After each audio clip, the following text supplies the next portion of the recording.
Before the first word of narration, you need to make one thing absolutely clear.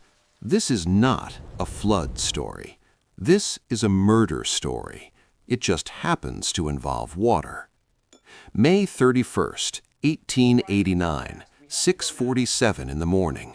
A 14-year-old girl named Gertrude Quinn is eating breakfast with her family on the second floor of her house.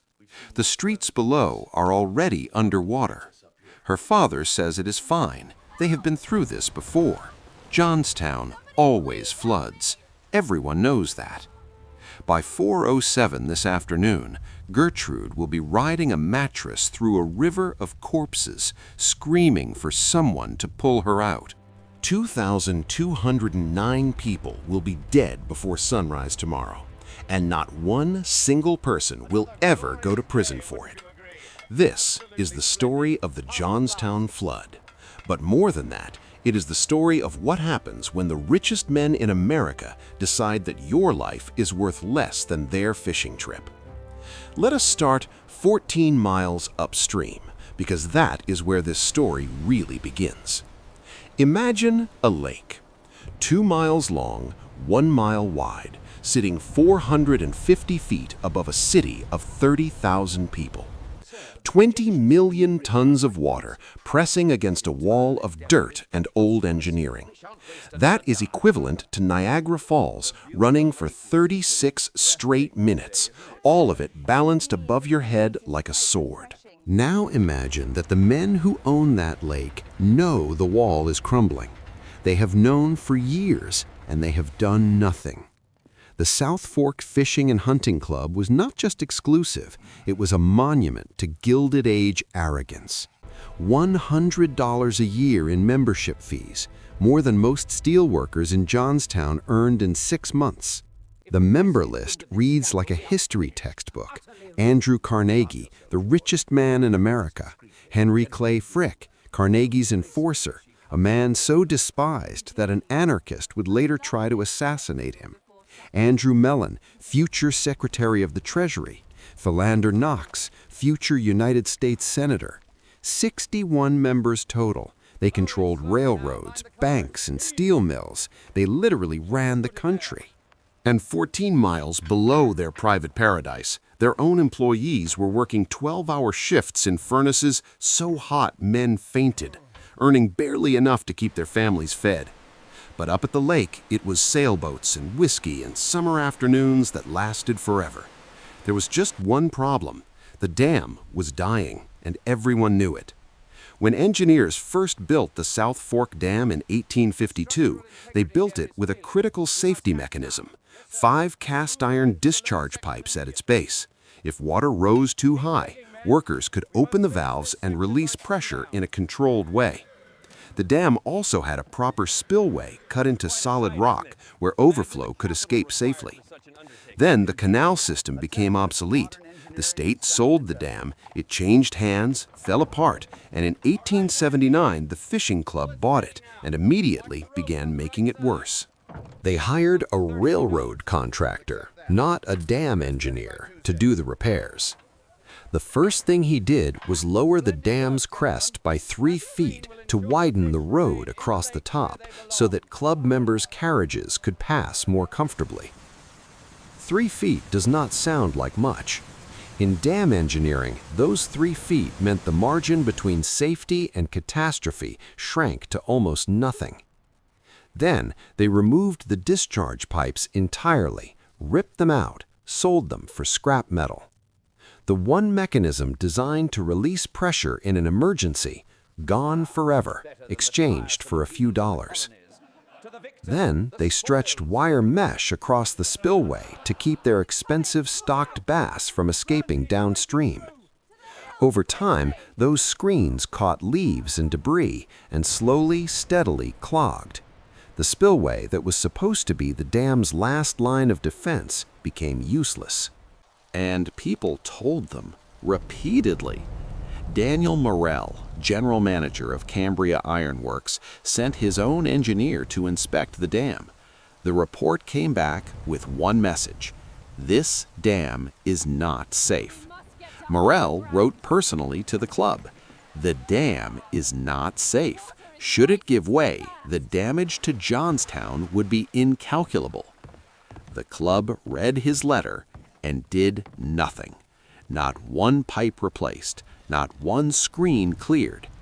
Every spring when the rains came, Johnstown held its breath. Every spring, the dam held, just barely, and people began to believe it always would. That belief was about to kill them. May 28, 1889. A massive low-pressure system stalls directly over western Pennsylvania and refuses to move. It pulls moisture from the Gulf of Mexico and the Atlantic simultaneously and wrings it out over the Allegheny Mountains. 6 to 10 inches of rain in 24 hours, the heaviest rainfall the region had ever recorded. Thursday night, water is already rising in Johnstown basements. People move valuables upstairs.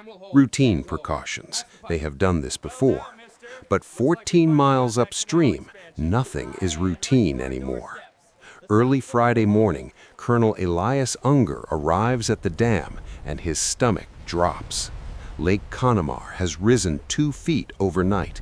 Water is pressing dangerously close to the top. The clogged spillway cannot drain fast enough. Unger orders workers to dig by hand, trying to cut a new channel through the hillside.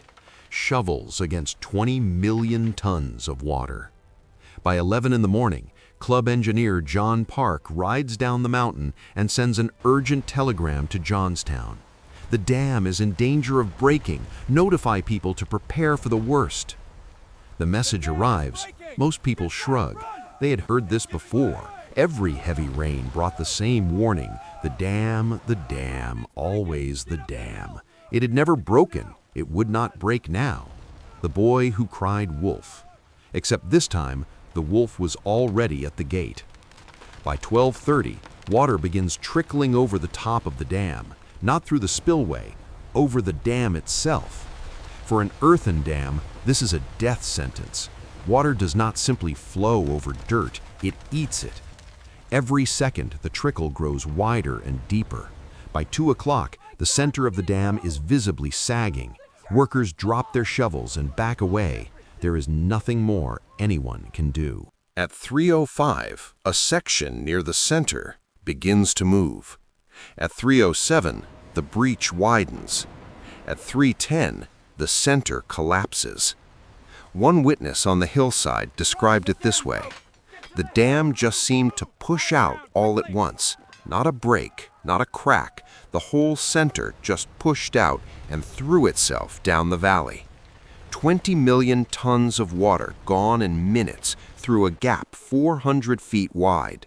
The flow exceeded Niagara Falls, all of it channeling into a narrow mountain valley, all of it heading toward 30,000 people who had no idea it was coming.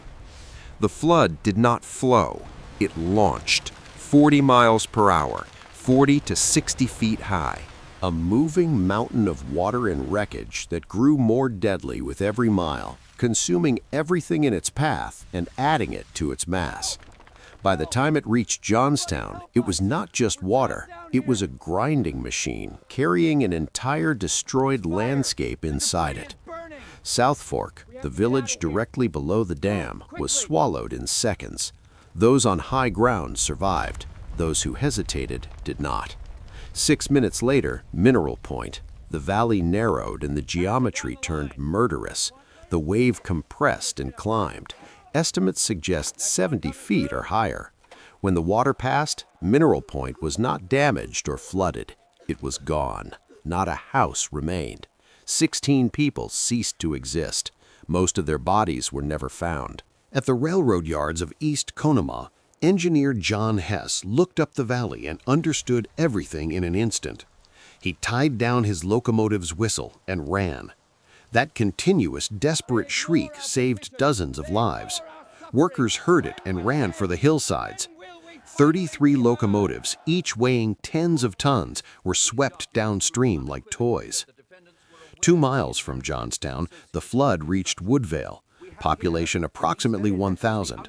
The town's woolen mill took a direct hit and the boiler exploded on contact with the cold water. The blast killed dozens who might otherwise have survived. When the water receded, 314 of Woodvale's residents were dead, nearly 1 in 3. And then the flood reached Johnstown. Victor Heiser was 16 years old, watching from a hayloft. I could see a huge wall advancing with house roofs sticking up in it. Everything was black. The water was black. The sky was black. I thought it was the end of the world. The flood hit Johnstown at 4:07 in the afternoon. Frame houses crushed like cardboard. Brick buildings lasted seconds longer. The massive stone Methodist church was swept off its foundation and carried 4 blocks before coming apart.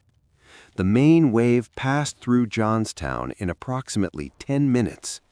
10 minutes to destroy a city of 30,000. But here is where the story turns from catastrophe to something that keeps you awake at night. At the western edge of town stood the Pennsylvania Railroad stone bridge. Unlike everything else, it held. The flood carried its ocean of wreckage straight into those arches. Houses, trees, railroad cars, and thousands of victims, living and dead, all of it slammed into the bridge and stopped. A new dam formed, 30 acres of compressed debris piled 70 feet high. And buried inside that mountain of wreckage were hundreds of survivors, people who had ridden rooftops through the flood, alive, trapped, unable to escape. And then, as night fell, someone smelled smoke. Nobody knows exactly how it started. The debris pile was soaked in oil from derailed tanker cars, and it caught. The fire spread from inside outward. Survivors who had made it through the flood now faced a choice between water and flames. Townspeople on the hills could hear screaming from inside the pile. They could see the flames climbing. They could not reach anyone. The wreckage was too unstable. The water still churned below. The fire at the stone bridge burned for 3 days. When it finally died, the remains of approximately 80 victims were found in the ashes. Many families never learned what had happened to the people they loved. 2,209 dead. 99 entire families erased, every member from grandparents to infants. 396 children under the age of 10. Nearly 1/3 of all victims were never identified. Now, the question every survivor was already asking before the water had even receded: who is responsible? The evidence was overwhelming and documented and undeniable. The club had lowered the dam for a carriage road. They had sold the safety pipes for scrap. They had let the spillway clog. They had been warned in writing, by name, with specific details. And they had done nothing. Survivors filed lawsuits. Prosecutors considered criminal charges. The nation was watching. And then, one by one, the cases collapsed. Judges ruled that club members could not be held personally liable. Juries were instructed that the flood was an act of God, an unforeseeable natural disaster, an act of God. As if God had lowered that dam. As if God had sold those pipes for scrap. As if God had ignored every warning letter sitting in those club offices. Not one member of the South Fork Fishing and Hunting Club paid 1 penny in damages. Not Carnegie, who made $20 million that year. Not Frick. Not Mellon, who would go on to serve as Secretary of the Treasury. Not one of the 61 men whose neglect had erased a city. The people of Johnstown received nothing. In the years that followed, some club members became famous philanthropists. Carnegie built libraries. Frick collected art. Their names are on buildings that still stand today. None of them ever publicly acknowledged what happened in Johnstown. One survivor, years later, put it simply. They called it an act of God. But God didn't lower that dam. God didn't sell those pipes for scrap. Men did that. Rich men, and they got away with it. Gertrude Quinn, the 14-year-old who rode a mattress through the flood, was pulled from the water by a stranger who spotted her screaming in the debris. She lived to be 79 years old. She told her story for the rest of her life because she said someone had to.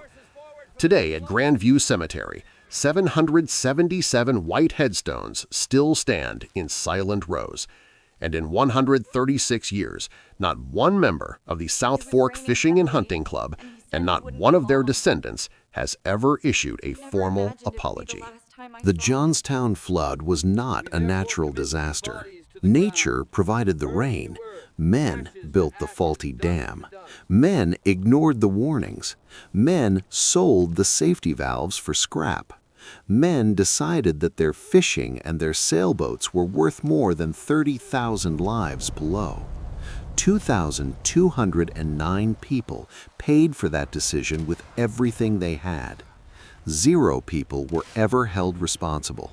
Remember that number the next time someone tells you that power and accountability go hand in hand.